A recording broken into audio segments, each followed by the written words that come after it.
When the hotel employee handed me my wallet, I grabbed his wrist so hard he yelped in shock. My trembling finger pointed at the crescent moon birthmark on his skin, the exact same mark I'd kissed goodbye on my baby's tiny hand 34 years ago. That's when I realized the son I'd mourned for 3 decades had been cleaning my bathroom just 20 minutes earlier. Where are you watching from today? Drop your location in the comments below and hit that like and subscribe button. Let me back up and tell you how a supposedly dead baby ended up returning my wallet at the Hotel Monarch Grand in downtown Chicago. My name is Michel Tompson. I'm 54, and until 3 nights ago, I believed my wife Claire and our 3-week-old son Alex had died in a car accident in 1990. The grief nearly killed me back then. Over 3 decades of therapy, sleeping pills, and enough bourbon to float a small boat. I'd built my construction company from nothing, throwing myself into work, because it was the only thing that kept me from eating a bullet. But here's the thing about life. It has this twisted sense of humor. Just when you think you've got your story figured out, it kicks down your door and rewrites everything. I was in Chicago for a project bid meeting. The Monarch Grand was treating me well. Champagne, premium suite, the works. Around 11 p.m., I realized I'd left my wallet in the lobby bathroom. Now, most people would keep credit cards and driver's license in their wallet. Me? I carried a faded photo of Claire holding baby Alex. The only picture I had left after the fire that took our house 6 months after they died. Call me sentimental, but that photo was all I had of them. 20 minutes later, there's a knock on my suite door. Young man, maybe mid-30s, hotel uniform, polite smile. Mr. Tompson, you left this downstairs. I took the wallet, muttered a thanks, and was about to close the door when something made me look at him again. Really look. The jawline was mine, the nose was Claire's, and those eyes, Jesus Christ, those were my mother's green eyes staring back at me. What's your name, son? I managed to ask. Alex, sir. Alex Mills. The world tilted sideways. Mills. Sarah Mills. Our housekeeper who'd disappeared 3 days before the accident. That's when I saw it. The birthmark. A perfect crescent moon on his left wrist, just like the one I used to trace with my finger when I fed him his bottle. The same mark that had made Claire laugh because she said it looked like he was branded by the moon goddess herself. My hand shot out and grabbed his wrist. The poor kid probably thought I'd lost my mind. Sir, are you okay? He asked. I was definitely not okay. I was staring at my supposedly dead son who was very much alive and had been living under another name for over 3 decades. The son I'd buried in my heart was standing in front of me asking if I needed medical attention. If this was some cosmic joke, the universe had a seriously messed up sense of timing. Come inside, I whispered. We need to talk. Alex stepped into my suite cautiously, probably wondering if the crazy old man was about to have a heart attack. Smart kid. I was wondering the same thing. Though in my defense, finding out your supposedly dead son has been cleaning toilets for a living does tend to scramble a man's brain. Sit down, son. I poured myself 3 fingers of whiskey with hands that wouldn't stop shaking. Want one? I'm working, sir. Is everything all right? You look like you've seen a ghost. If only he knew. Tell me about your childhood. Who raised you? He shifted uncomfortably. Sir, I really should get back to... Please. My voice cracked. Just humor an old man for 5 minutes. He sat down slowly. My mother raised me. Sarah Mills. She passed away 2 years ago. Did she ever tell you anything about your birth parents? Alex's expression changed. Guarded now. Why are you asking me this? I pulled out the photograph from my wallet, Claire holding our baby. His eyes went wide. That woman looks just like... He stopped. Stared harder. Sir, where did you get this picture? That's my wife Claire holding our son Alex. They died in a car accident back in 1990. Or at least, that's what I believed until 5 minutes ago. The kid went pale. He reached into his pocket and pulled out a small silver locket. His hands were shaking as he opened it. Inside was the same photograph, just cropped differently. My mom gave me this before she died. Said it was my birth mother, and that someday I'd understand why she had to keep me safe. We sat there staring at each other across decades of lies and lost time. This was my son. My boy who I'd buried in my heart, who I'd grieved for until it nearly destroyed me, and he'd been cleaning hotel bathrooms while I lived in a mansion an hour away. Life really does have a twisted sense of humor. She said my birth parents died in an accident, Alex continued quietly. But sometimes she'd cry when she thought I wasn't looking, like she was carrying some terrible secret. What else did she tell you? That she loved me like I was her own? that she made a promise to keep me safe, and she never broke a promise. His voice got thick. She worked 3 jobs to put me through high school, cleaned offices at night so I could have a normal childhood. I felt something crack open in my chest. Sarah had given up her life to save my son. While I was drinking myself to death thinking he was gone, she was raising him with love and sacrifice. Alex, there's something else. Something your mother told you before she died, wasn't there? Something that made you suspicious enough to keep that locket with you at work? His eyes sharpened. How did you? Because if she'd just said your birth parents were dead, you wouldn't still be carrying their photo around. You'd have moved on. Alex was quiet for a long moment. She said if anyone ever came looking for me, if anyone ever mentioned the name Bennett, I should run. Fast and far. Bennett. My blood went cold. Claire's maiden name. Alex, I need to tell you something that's going to sound impossible. He looked at the photograph again, then at me. You're my father. It wasn't a question. The kid was sharp. Yes. The word came out like a confession. But I need you to know. I thought you were dead for over 3 decades. I believed you died with your mother in that car crash. What car crash? His voice got hard. Mom said my birth parents died in an accident, but she never gave details. December 15th, 1990. Your mother Claire was driving to her sister's house with you in the car seat. Black ice on Route 34. The car went into Meadow Creek. The words tasted like ash. The police found Claire's body. They told me you were in the car, but I swallowed hard. They never found your body, said the current probably. But I searched that creek for months until the police made me stop. And why hadn't I hired private investigators? Why hadn't I used my growing construction fortune to turn over every stone? Simple answer. I was too busy drinking myself into a stupor and building buildings like a man possessed. Grief makes you do stupid things, like believing the official story when your gut tells you otherwise. Alex stared at the locket. Mom said December 15th was the day I was born into her family. She always made it special, like a second birthday. Because that's the day she saved your life. But why didn't she ever contact you? Why let you think I was dead all these years? I'd been wondering the same thing. Alex, did Sarah ever mention watching the news? Keeping track of anything specific? Yeah. She followed news about construction accidents religiously. Always watched reports about building collapses or worksite fatalities. His eyes widened. She was watching you, making sure you were alive, and if she'd contacted me, if she'd revealed you were alive, what do you think would have happened? Someone would have found us. Someone who wanted you dead badly enough to kill your mother for you. I leaned forward. Sarah chose to let me grieve rather than risk leading them straight to you. She watched from a distance, made sure I survived, and kept you hidden until... I gestured at the hotel room around us. Until fate decided we'd suffered enough. Alex stood up and walked to the window, staring out at the Chicago skyline. She used to have nightmares, called out names in her sleep. Claire, Michel, danger. I always thought she was dreaming about some old tragedy. She was living with it every day. He turned back to me. If this is true, if someone wanted to hurt us, then whoever killed my birth mother might still be out there, smart and brave.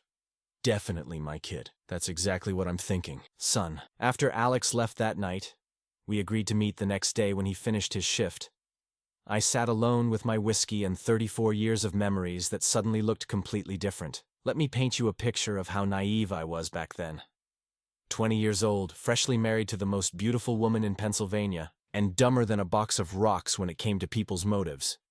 Claire was pregnant. I was working construction to build us a future, and life seemed pretty damn perfect. Too perfect, as it turned out. Claire came from money. Not just money. Old Pennsylvania steel money. Her father owned half the mills between Pittsburgh and Philadelphia. Her family had the kind of wealth that came with expectations, traditions, and a very specific idea of who was worthy of their bloodline. Me? I was definitely not worthy. Son of a mechanic, high school education, calloused hands, and big dreams.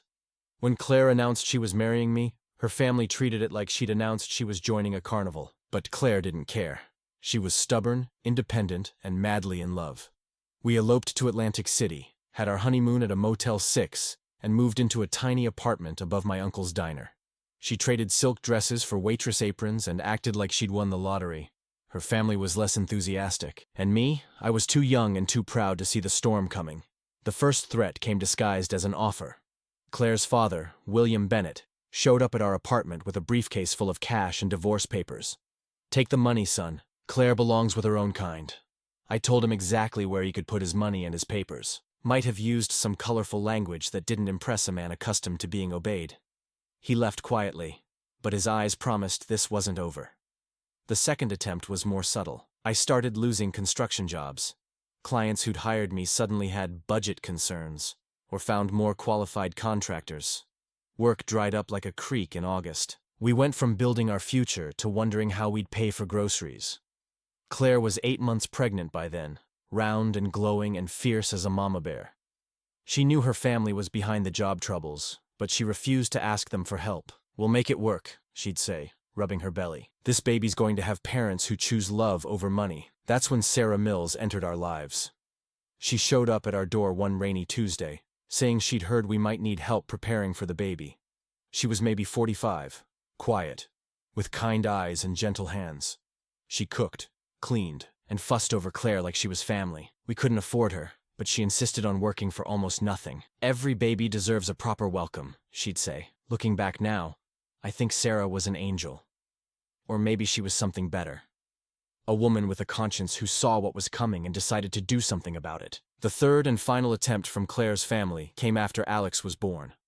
William Bennett arrived with a lawyer and papers declaring Claire mentally unfit due to postpartum complications. They wanted to take both Claire and the baby back to the family estate for proper care and medical supervision.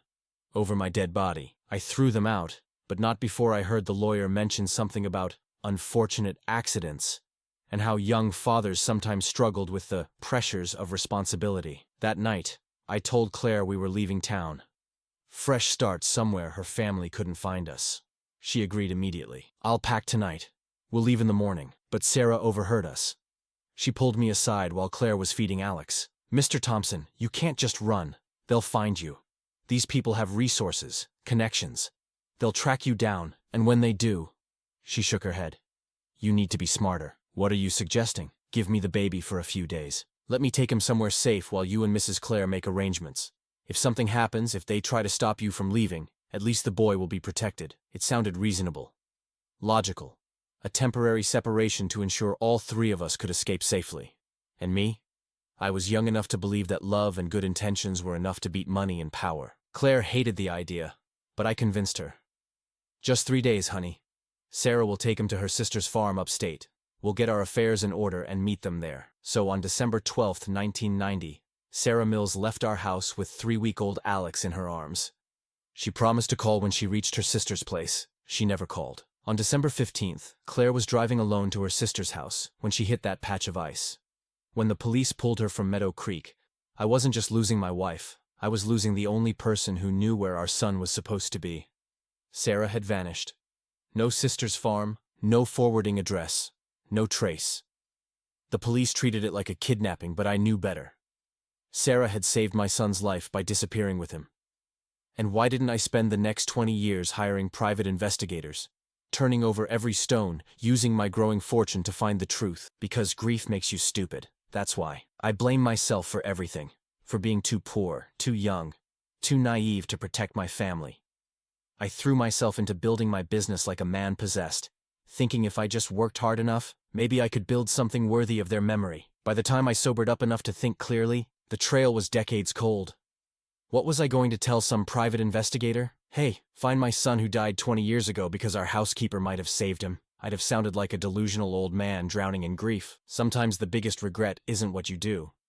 It's what you don't do because you're too broken to see straight. The next afternoon, Alex showed up at my hotel room with a worn shoebox that would rewrite everything I thought I knew about the last several decades. "These are the papers Mom left me," he said, setting the box on the coffee table. "I never really went through them properly after she died. Too painful, you know?" Inside was a collection that made my throat tight. Medical records showing Sarah had legally adopted him in 1991. School photos from every grade. Report cards signed Sarah Mills, guardian, and certificates for perfect attendance. The woman had documented every moment of the childhood I'd missed. Good thing one of us was keeping proper records. I'd been too busy drowning my sorrows to think about documentation. But at the bottom was something that made my hands shake. A manila envelope marked, "For Alex," Open when you're ready. Have you read this? I asked. Started to right after she died. Got too emotional and put it away. Inside were 3 items: a handwritten letter, a copy of a legal document, and something that made my blood run cold. A photograph of my construction truck with the brake lines cut. The letter was in Sarah's careful handwriting.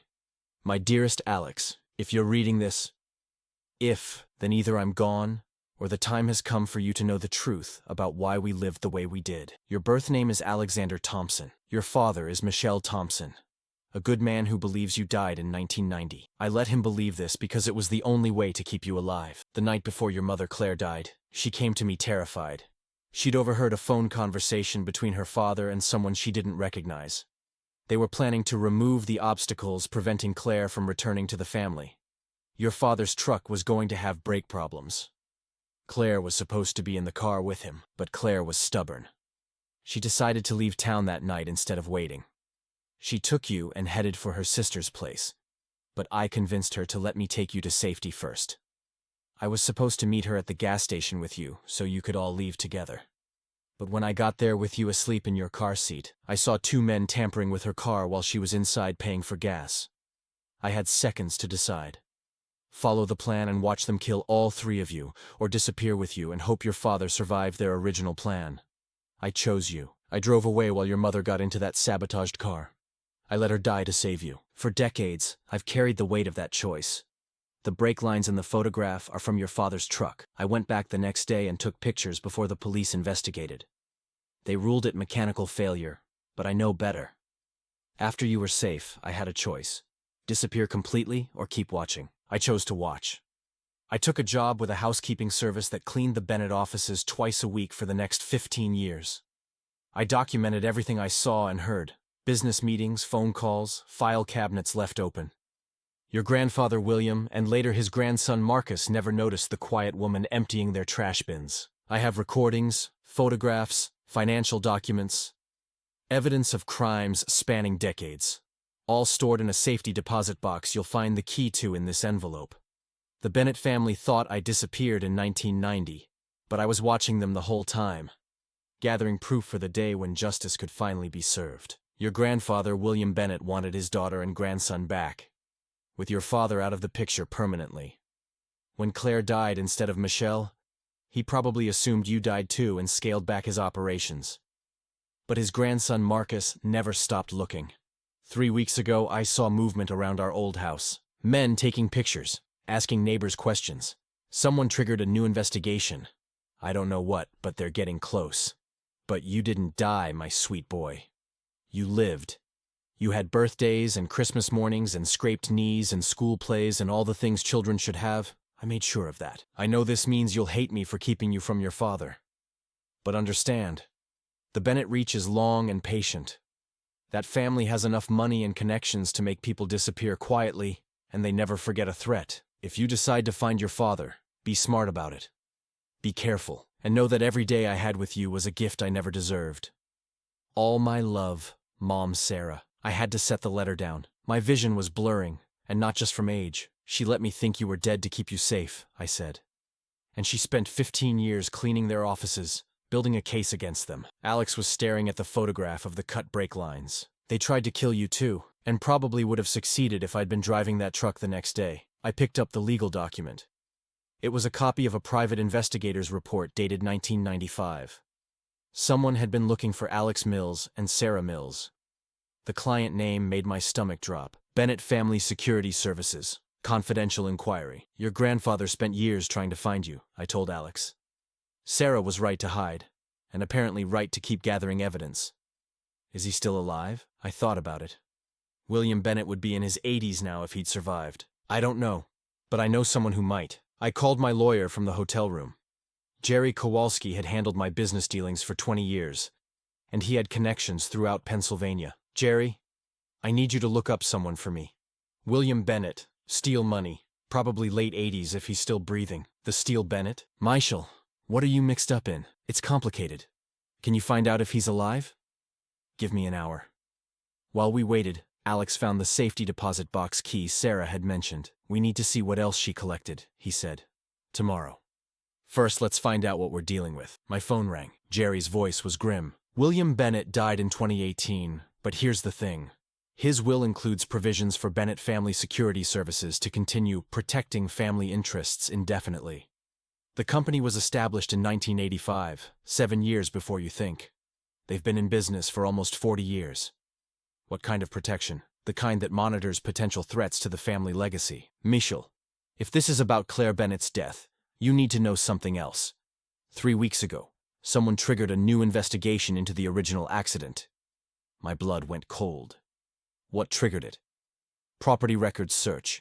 Someone was researching who owned the land around Meadow Creek in 1990. The search was flagged because the Bennett family still owns mineral rights in that area. Their security firm was automatically notified of any inquiries.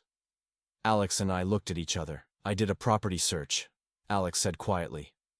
2 months ago, when Mom got sick. I was trying to find out more about where I supposedly came from. I searched for properties near Meadow Creek, so you accidentally triggered their attention, I realized. They started investigating 3 weeks ago because you unknowingly announced yourself, or someone suspects it. I thought fast. Jerry, I need complete privacy for this conversation. Can we meet? Absolutely. And Michelle? Watch your back. The Bennett money comes with a very long reach. After I hung up, Alex and I sat in silence. We'd found each other after all these years, but our reunion had put us both in danger. What do we do now? Alex asked. I looked at this young man who was my son, who'd been raised by a woman brave enough to sacrifice everything for his safety, who was asking me to lead him out of the shadows Sarah had hidden him in. Now we finish what your mother started. We find out exactly who's looking for you, and we make sure they never find what they're looking for. But first, I needed to ask him the question that was eating at my soul. Alex, after everything Sarah told you in that letter, after learning what she sacrificed, can you forgive an old man for not protecting you himself? He looked at the photograph of his adoptive mother, the only mother he'd ever known, then back at me. Dad, he said, and the word hit me like lightning. There's nothing to forgive. You both did what you had to do to keep me alive. Now we finish the job. Jerry's office smelled like old leather and secrets. We met him there at 9 p.m. after hours, when his secretary had gone home and the building was empty except for security guards who minded their own business. Before we start, Jerry said, pouring coffee from a thermos, I need to understand exactly what we're dealing with. Michel, you said Claire and the baby died in 1990. But this young man, he gestured at Alex, is my son. The baby who supposedly died. Jerry set down his coffee cup carefully. Jesus Christ, Michel. That's the condensed version. The longer version involves cut brake lines, family money, and 34 years of lies. Show him the documents, Alex said. We spread Sarah's evidence across Jerry's conference table. The letter, the photographs, the PI reports. Jerry studied everything with the methodical attention that made him worth his ridiculous hourly rate. This is substantial, he finally said. If these brake line photos are authentic, and if this investigator's report is genuine, you have evidence of attempted murder and conspiracy going back 3 decades. Can we prove it? I asked. That's the million-dollar question. William Bennett is dead, which eliminates our primary suspect. But... Jerry pulled out his laptop. Let me show you what I found today. He turned the screen toward us. It showed a corporate filing for Bennett Family Security Services, established in 1992. This company has been actively investigating what they call threats to Bennett family legacy for over 30 years. They've got government contracts, police connections, and enough legitimate business to provide cover for less legitimate activities. Alex leaned forward. Who runs it now? That's where it gets interesting.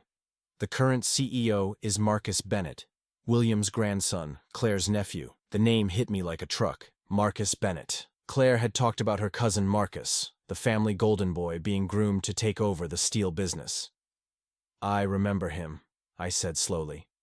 Claire's age, but everything William wanted in a grandson.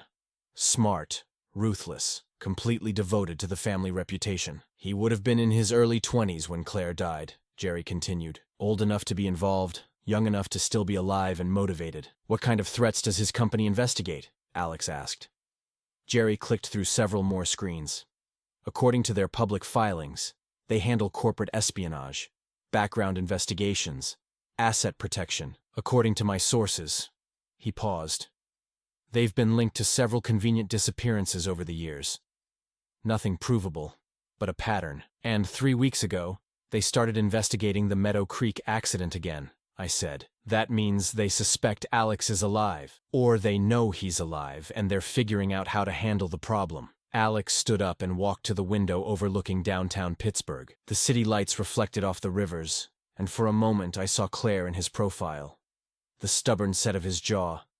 The way he held his shoulders when he was thinking hard. They killed my mother because she wouldn't give me up, he said quietly. They tried to kill my father because he was in the way, and now they want to finish what they started 34 years ago. We don't know that for certain, Jerry said.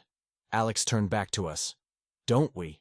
Why else would they be investigating the accident now? Someone connected me to Michel. Someone figured out I didn't die in that creek. I thought about it. Alex was right. Something had triggered their renewed interest. The hotel, I realized. When you returned my wallet, when we talked in my suite, hotel security cameras would have recorded everything. And if someone's been monitoring you, they saw us together. Father and son, same facial features, same mannerisms. Jerry was already pulling up another file on his laptop. The Hotel Monarch Grand outsources their security to Bennett Family Security Services. The room went dead quiet. We'd walked right into their surveillance network. How long do you think we have? Alex asked. Depends how paranoid Marcus Bennett is, Jerry replied. If he's like his grandfather, he'll want absolute certainty before he acts.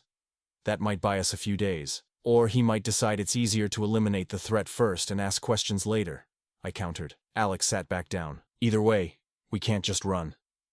If we disappear, they'll know for certain I'm alive, and they'll hunt us forever. What are you suggesting? We go on the offensive. We find Marcus Bennett, and we end this. Jerry shook his head. Alex, these people have been covering up murders for 3 decades. You can't just walk up to them and demand justice. Why not? Alex's green eyes were hard as emeralds. What's the worst they can do?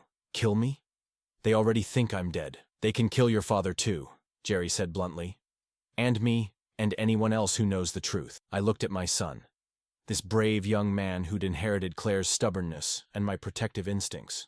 Sarah had raised him well, but she'd also raised him to fight for what was right. Jerry's right about the danger, I said carefully, but Alex is right about running.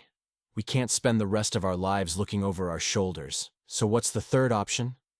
I smiled grimly. We make them think they won. We give Marcus Bennett exactly what he's looking for. Both men stared at me. We're going to fake Alex's death. Again. But this time, we're going to make sure Marcus Bennett is watching when it happens. Jerry thought I'd lost my mind. You want to stage Alex's death? Michel, that's insane. Is it? I leaned back in the conference room chair, feeling more clear-headed than I had in years. Probably the first sensible plan I'd made since deciding grief and bourbon were a good combination. Think about it. Marcus Bennett needs to believe the threat is eliminated. If Alex just disappears, Bennett will keep looking. But if Alex dies publicly, dramatically, with witnesses and evidence, Bennett relaxes his guard. Alex was nodding slowly.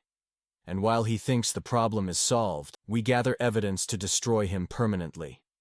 Jerry poured himself more coffee. At this rate, the man would be awake until New Year's.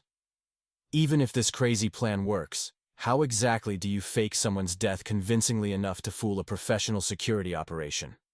Leave that to me, I said. 40 years in construction taught me a few things about controlled demolition. Making one person disappear in the chaos? That's just applied engineering with a personal touch. The plan we developed over the next several hours was ambitious, but necessary. Alex would return to work at the Hotel Monarch Grand tomorrow, acting nervous and paranoid. He'd make phone calls on his breaks, asking about witness protection programs, and speaking loudly enough for security cameras to pick up audio. Meanwhile, I'd check out of the hotel, but remain in Chicago, staying at a construction site I owned downtown. My company was renovating an old warehouse, and construction sites have all sorts of convenient accidents, especially when you've got 3 days to set them up properly. Here's the beauty of it, I explained to Jerry. I've been planning to demolish the southwest corner anyway for the renovation. The permits are already filed, the structural engineering is done. We just move up the timeline and add some dramatic flair. You're talking about psychological warfare against people who've been doing this for decades, Jerry warned. Good thing I'm stubborn as a Missouri mule and twice as mean when someone threatens my family. Plus, I've got something they don't expect. Righteous anger and 40 years of knowing exactly how to bring down buildings safely. Alex stood up and stretched. The kid looked tired, but determined. When do we start? Tomorrow morning. But Alex, I met his green eyes. Once we do this, there's no going back. You'll be legally dead until we can prove Marcus Bennett ordered your mother's murder. I've been dead to you for over 3 decades, he said quietly. I can handle a few more weeks, especially if it means we can finally nail these bastards. Smart mouth. Definitely inherited Claire's fire along with my stubborn streak. The next morning, Alex returned to his housekeeping duties at the Hotel Monarch Grand. According to our surveillance contact, Jerry knew a guy who apparently knew everyone. Bennett's security team had already flagged Alex as a person of interest after reviewing the camera footage from my suite. Perfect. Let them watch. At 10:15 a.m., Alex made his first obvious phone call from the employee break room, knowing the security cameras would record everything. Yes. I need information about witness protection. No, I can't come in person. It's not safe. My father and I discovered something about my adoption that could get us killed. He hung up and immediately called the number I'd given him. A burner phone I was carrying at the construction site. Dad, they're watching me. I can feel it. What do we do? Meet me at the warehouse tonight after your shift. Entrance on Wabash Street. We'll figure something out. Beautiful performance. If I didn't know better, I'd believe my son was genuinely terrified. The kid had definitely inherited some acting ability. Probably from Claire's side, since my idea of subtlety was usually a sledgehammer. The warehouse renovation was proceeding on schedule, but now with some creative modifications. 12 stories of early 1900s steel and brick being converted into luxury condos, with a southwest corner that was about to have a very public structural failure. My foreman, Tommy Kowalski, Jerry's cousin, because Pittsburgh is basically one big extended family, had spent the last 2 days rigging the perfect setup for our needs. You want me to accelerate the planned demolition of the southwest corner? Tommy asked, reading over my revised engineering reports. Michel, even with proper planning, this is seriously dangerous. Who said anything about proper planning? We want it to look like an accident, but we want it to be completely controllable. Think of it as theater with explosives. Tommy studied the building schematics we'd modified. If someone was standing in this section when the support beam failed. He shook his head. There wouldn't be enough left to identify, but the escape route through the basement tunnel should work. That's the idea. Look, Tommy. I've been doing this for 4 decades. I know exactly how much force we need to create maximum drama with minimum actual danger. That evening, Alex showed up at the warehouse exactly on schedule. He'd done another masterful performance at the hotel, making increasingly panicked phone calls and asking colleagues about the best routes out of the city. Bennett's people had taken the bait like hungry fish. Jerry's contact confirmed they'd assigned a surveillance team to follow Alex from the hotel. You sure about this? Alex asked, looking up at the 12 stories of steel and concrete that were about to become his temporary tomb. Son, I've been blowing things up professionally for 4 decades. The difference between a controlled demolition and a catastrophic accident is about 3 days of careful planning. Trust your old man. I've never killed anyone who wasn't supposed to stay dead. We went over the plan one final time. Alex would enter through the southwest entrance while I triggered the partial collapse from the northwest corner control station. The falling debris would create enough dust and chaos to cover his escape through the pre-positioned tunnel that led to the adjacent building's basement. The key is timing, I explained. You've got exactly 90 seconds from when you enter until the charges blow. Get to the tunnel entrance, wait for the dust cloud, then disappear into the basement next door. Alex looked at the remote detonator in my hand. What if something goes wrong? Then your old man will be joining you and your mother a lot sooner than planned. But don't worry. I've got backup charges, backup escape routes, and a backup plan for the backup plan. I didn't survive 40 years in construction by being careless. He smiled. The first real smile I'd seen from him since this nightmare started. You know, for someone who spent decades thinking I was dead, you're pretty committed to keeping me alive. Funny how that works. Turns out fatherly instincts don't have an expiration date. At 11:47 p.m., Alex walked into the southwest corner of the warehouse while Bennett's surveillance team watched from across the street. I could see them through my scope. 2 men in a black SUV with telephoto cameras and night vision equipment. Professional, patient, and about to witness the death of the last threat to the Bennett family legacy. I counted down from 90 seconds and pressed the detonator. The explosion lit up the Chicago night like a small, very controlled sun. The controlled collapse was everything I'd hoped for and more. 12 tons of steel and concrete crashed down in a thunderous roar that rattled windows 6 blocks away. Dust clouds billowed out like gray avalanches, and emergency sirens started wailing within minutes. from my position on the roof of the adjacent building. I watched Bennett's surveillance team scramble out of their SUV with cameras and equipment, documenting every angle of what they believed was Alex's death. Perfect. What they couldn't see through all that dust and debris was Alex emerging from the tunnel entrance 2 buildings away, covered in gray powder, but very much alive. The Chicago Fire Department arrived first. Professional courtesy meant they let me coordinate the search and rescue since it was my construction site. I played the devastated father perfectly, explaining how my son had come to me for help and how we'd been discussing safety concerns when the accident happened. He was standing right there when the beam failed, I told Captain Morrison, pointing at the pile of rubble where no human could have survived. I tried to warn him, but Morrison put a hand on my shoulder. Michel, after 40 years in this business, you know sometimes these old buildings just give out. Not your fault, not his fault. Just a damn tragedy. The body recovery took 18 hours. Of course, they didn't find a body, but with 12 tons of debris and the structural collapse, nobody questioned why. The official report listed Alexander Mills as presumed deceased, body unrecoverable due to structural damage. Bennett's people had front-row seats to the whole show. Jerry's contact confirmed they'd submitted a preliminary report to Marcus Bennett within hours. Threat eliminated. Alexander Mills confirmed dead in construction accident. Now came the hard part. Staying dead while gathering enough evidence to put Marcus Bennett behind bars permanently. Alex and I rendezvoused at a safe house Jerry had arranged. A cabin in the Wisconsin woods owned by a client who asked no questions as long as the rent was paid in cash. Think they bought it? Alex asked, washing construction dust out of his hair. Hook, line, and sinker. But now we need to move fast. Bennett will be cleaning up loose ends, and we need to document everything before evidence disappears. We spent the next 3 days planning our investigation.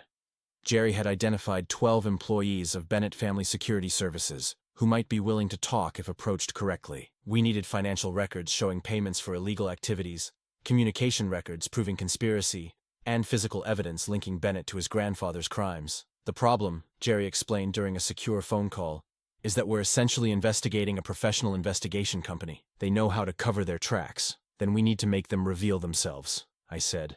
Force their hand. How? By threatening what Marcus Bennett values most. His family's reputation. I'd been thinking about this since the warehouse explosion. The Bennett family wealth was built on respectability. Government contracts, corporate partnerships, social standing.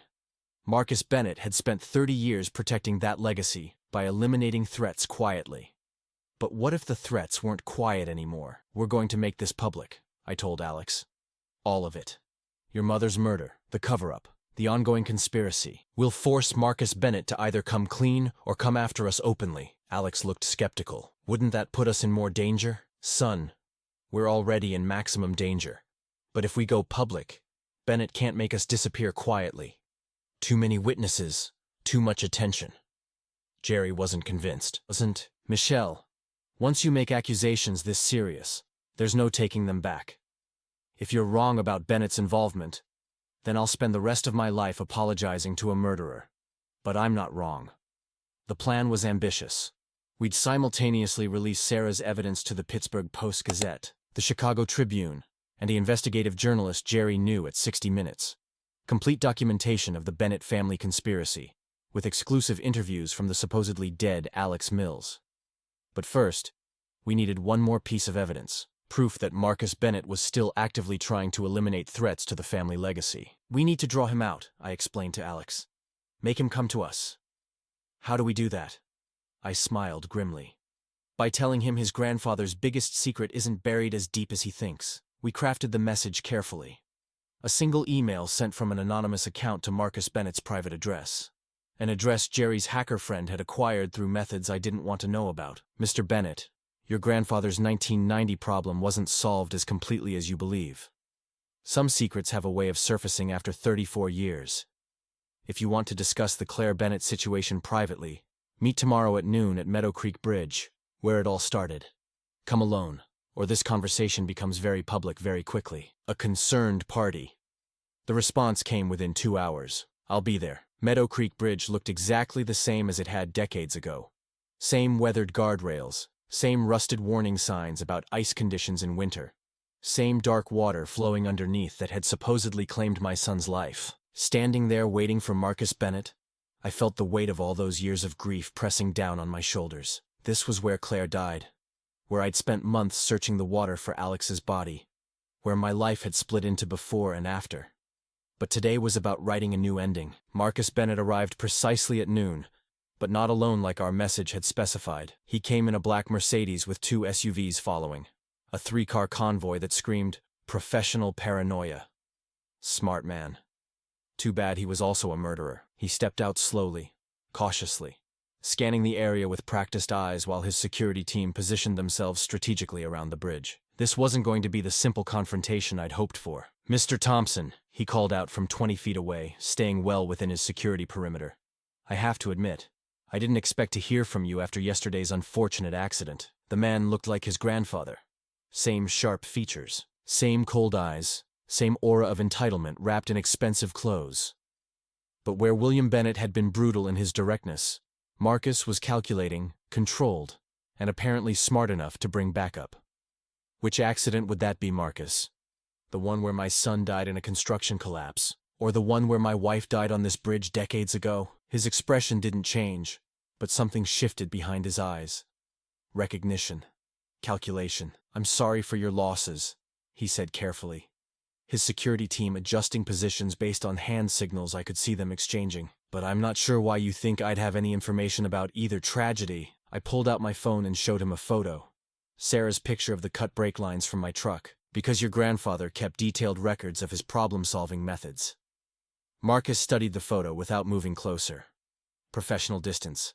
Smart man. "That's a very old photograph of some damaged brake lines," he said. "Could be from anywhere, anytime. Could be. Or it could be evidence that William Bennett tried to murder me in 1990 and killed my wife by mistake. That's a serious accusation. Mr. Tompson, do you have any witnesses to support these claims?" The question was too casual, too prepared. This wasn't Marcus Bennett getting caught off guard. This was Marcus Bennett walking into a situation he'd already planned for. "I have documentation," I said, pulling out a thick manila folder. "Decades of proof that your family business includes murder for hire." "Interesting. And where exactly is this documentation now? In your hotel room? Your office? Somewhere my people might have already searched?" My blood went cold. The bastard was way ahead of me. Marcus smiled then, cold and thin. Then, "Mr. Tompson, I think there's been a fundamental misunderstanding about this conversation." "How so?" "You seem to believe you're in a position to make demands, but you're not." He gestured slightly, and his security team adjusted positions again. "You're here alone, on a bridge where your wife died, carrying copies of evidence we already know about. Bridges can be dangerous places, especially for elderly men who aren't as steady as they used to be." "You threatening me, Marcus?" "I'm explaining your situation. Your son Alexander died yesterday in a tragic construction accident, an accident we have very detailed surveillance footage of. Today, his grieving father brought some very sensitive documents to a meeting with someone he mistakenly believed could help him find closure. Unfortunately, overcome by grief and standing on the bridge where his wife died, the poor man," he gestured at the dark water below us. "That's a nice story," I said. "Shame it's not going to work." "Why not? Because you have backup? Because someone knows where you are?" Marcus pulled out his own phone and showed me a text message. "We intercepted every call you've made for the last 3 days. We know your lawyer Jerry is currently in his office, believing you're meeting with a potential witness. We know you told no one else about this meeting." The confidence in his voice was chilling. This man had been 3 steps ahead of me the entire time. "Here's what's really going to happen, Mr. Tompson. In about 5 minutes, you're going to suffer a tragic accident on this bridge.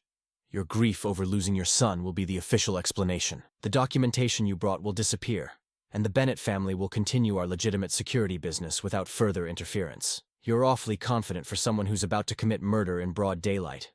Marcus gestured to his security team. "These men are all former law enforcement. They'll be the ones who find your body, who investigate your death, who write the reports. Very thorough, very professional, very tragic." That's when I realized just how deep the Bennett corruption went. This wasn't just one man with money. This was an entire network of compromised cops and officials. "You can't cover this up forever, Marcus, can't I?" He pulled out another phone, different from the first one. "Do you know what this is, Mr. Tompson?" "It's a secure communication device linked directly to the Chicago FBI field office, specifically to Agent Sarah Richardson, who's been investigating organized crime families for the past 2 years. My heart stopped. That's right. We've been watching your little FBI sting operation from the beginning. Agent Richardson has been feeding us information about federal investigations that might affect our operations.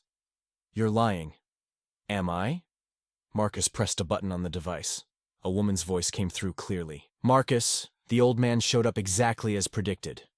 The recording equipment is in place, but Tompson doesn't have any backup. Proceed with the plan. It was Agent Richardson's voice. The woman I'd trusted, the federal agent who was supposed to protect us. Marcus Bennett smiled. You never had a chance, Mr. Tompson. We've been controlling this entire situation since the moment your son walked into that hotel. But there was something in his smile that didn't quite reach his eyes. Something that looked almost rehearsed. Marcus, I said calmly, before you make any more mistakes, you should know that this conversation is being broadcast live to the Pittsburgh FBI field office. I held up my phone. The screen showed an active call to a number labeled FBI, Agent Morrison. Marcus Bennett's confident expression flickered for just a moment. Hello, Marcus, a different voice said from my phone's speaker. This is Special Agent Dale Morrison, Federal Bureau of Investigation.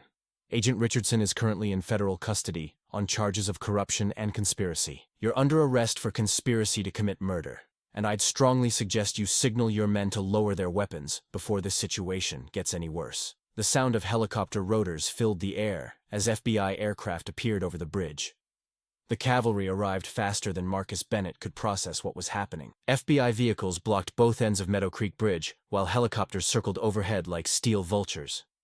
Agent Richardson was a woman in her 40s with gray-streaked hair and the no-nonsense demeanor of someone who'd spent 20 years putting bad guys behind bars. She approached Marcus with her weapon drawn, but her voice calm. Mr. Bennett, please place the firearm on the ground and step away from Mr. Tompson. Marcus looked around wildly, calculating odds that didn't exist.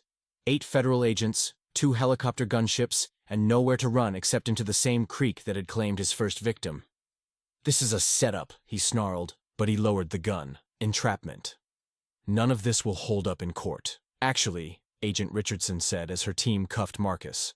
Soliciting murder and threatening a federal witness are pretty straightforward charges. The fact that you've been doing it for 30 years just makes the paperwork more interesting. As they led Marcus away, he looked back at me with pure hatred. This isn't over, Tompson. My family has connections you can't imagine. Your family's connections are the reason we have a federal task force dedicated specifically to your operation, Agent Richardson replied. Turns out political corruption and murder for hire tend to get the Bureau's attention. After the arrest, Agent Richardson walked me to the side of the bridge where we could talk privately. Mr. Tompson, I have to say, this was one of the most elaborate sting operations I've ever coordinated. When your lawyer contacted us with Sarah Mills's evidence, we weren't sure what to make of it. When did Jerry reach out to you? 3 days ago, right after your son's staged death, actually. Brilliant touch, by the way. Nothing draws killers out of hiding like the belief they've succeeded. I looked out at the dark water where Claire had died. So you've been watching this whole time? We've been watching the Bennett family for 2 years. Your son's resurrection gave us the missing piece we needed. Proof that their crimes weren't just historical. Marcus Bennett was actively trying to eliminate witnesses in the present day. What happens now? Now we roll up the entire operation. Bennett Family Security Services has been running illegal surveillance, intimidation, and elimination services for some very powerful people. Your case is just the tip of the iceberg. A car approached from the Chicago direction.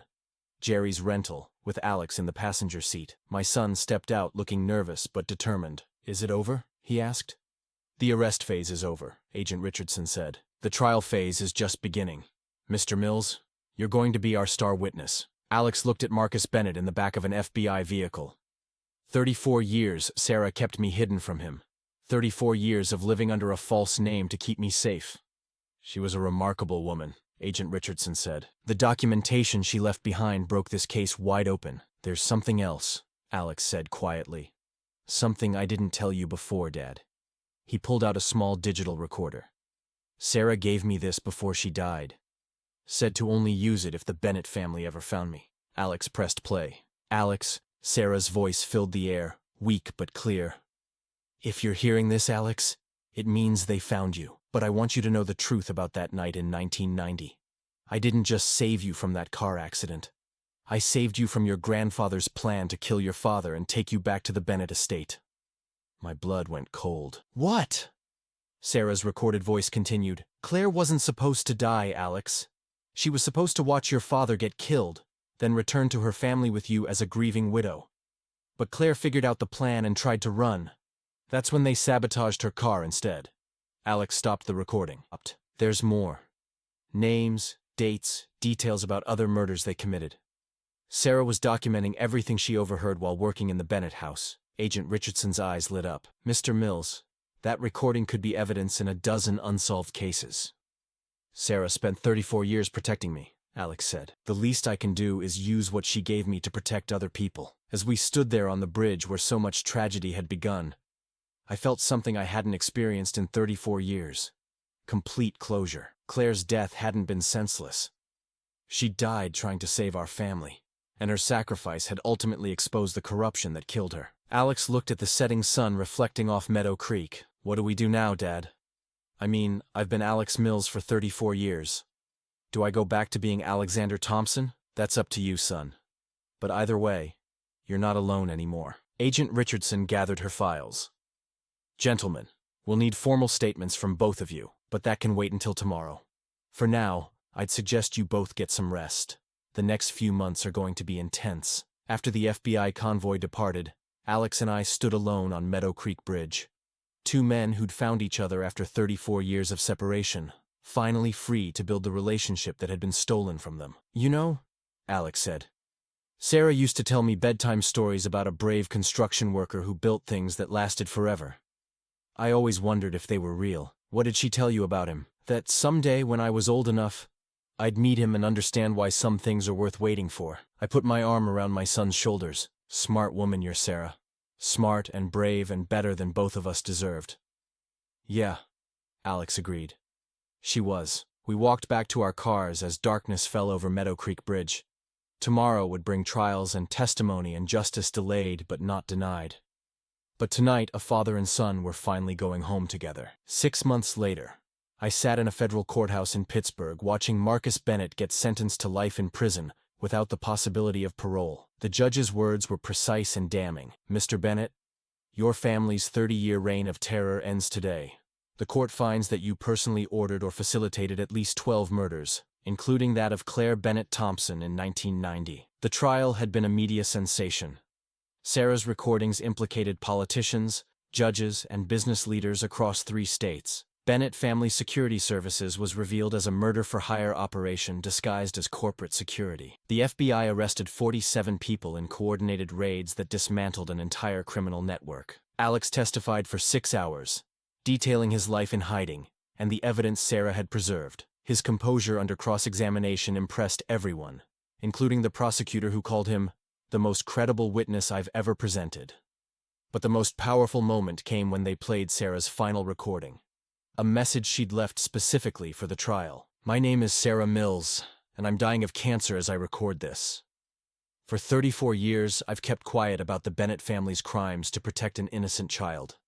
But silence enables evil, and I won't take my silence to the grave." Her voice was weak but unwavering as she detailed murder after murder, describing how William Bennett had used his wealth and connections to eliminate anyone who threatened the family's reputation. Claire Bennett Tompson died because she loved her husband more than her father's money. Alexander Mills lived because I chose love over fear. If you're hearing this recording, it means justice has finally found the Bennett family. The jury deliberated for less than 2 hours. After the sentencing, Alex and I stood outside the courthouse facing a crowd of reporters. For 34 years, the story of our family had been buried under lies and fear. Today, the truth was finally public. Truth was, "Mr. Tompson, how does it feel to have your son back after 3 decades?" a reporter asked. I looked at Alex, this remarkable man who'd inherited his mother's courage and his adoptive mother's wisdom. "It feels like waking up from a nightmare and discovering the best dream of your life is actually real." "Alex, what's it like to learn your true identity after living under an assumed name for so long?" "Complicated," Alex replied honestly. "I loved Sarah Mills with all my heart, and she'll always be my mom. But Michel Tompson is my father, and I'm grateful every day that we found each other." "What's next for your family?" Alex and I exchanged glances. We'd talked about this question for weeks. My son's going back to school, I said. Pre-law at University of Pittsburgh. Seems he's interested in making sure other families don't go through what we experienced. And my dad's going to teach me the construction business, Alex added. Turns out building things runs in the family. The reporters loved that answer. Father and son, separated by tragedy, reunited by truth, building a future together. But the real answer was simpler and more profound. Alex had moved into the house I'd built for Claire and him 34 years ago. The house I'd kept exactly as it was the day they were supposed to come home. His bedroom still had the crib I'd assembled, the mobile I'd hung from the ceiling, the rocking chair where Claire was supposed to read him bedtime stories. Now he sat in that chair every evening, reading law books while I cooked dinner in the kitchen Claire had designed. We talked about everything, his childhood with Sarah, my years of grief, the mother he'd never known who died protecting him. Do you think she'd be proud of us? Alex asked one evening, looking at Claire's photograph on the mantelpiece. Son, your mother died trying to save you from people who thought money was more important than love. You grew up to be a man who risked everything to expose those same people. I think she'd be over the moon. We established a scholarship fund in Sarah Mill's honor for children who'd lost their parents. The fund was endowed with money from the wrongful death settlement we'd received after Bennett's conviction. Blood money turned into hope for other families.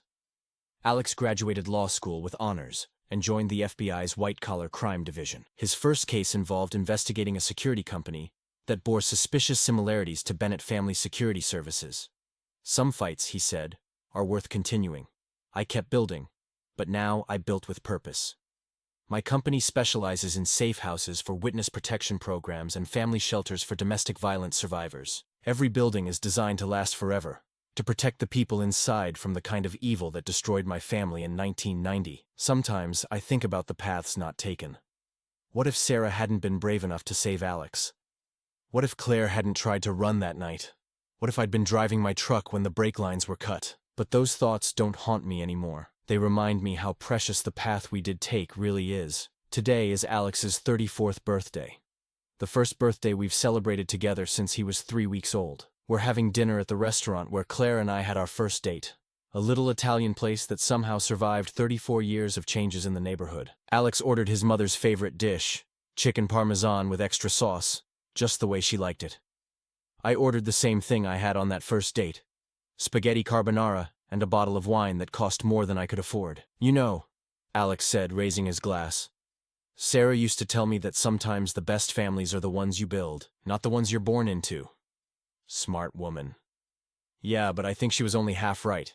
The best families are the ones you build and the ones you find again when you thought they were lost forever. We clinked glasses in a toast to absent mothers and patient fathers, to truth that surfaces after 34 years, and to love that survives even when everyone believes it's dead. Outside the restaurant, Chicago sparkled in the evening light. Somewhere in that city was the hotel where a man returned a wallet to his father and changed both their lives forever. Somewhere else was the warehouse where a son staged his own death to trap his mother's killer. But here, in this moment, was everything that mattered. A father and son sharing a meal, building memories to replace the ones that were stolen, proving that some stories really do have happy endings, even if they take 34 years to find them.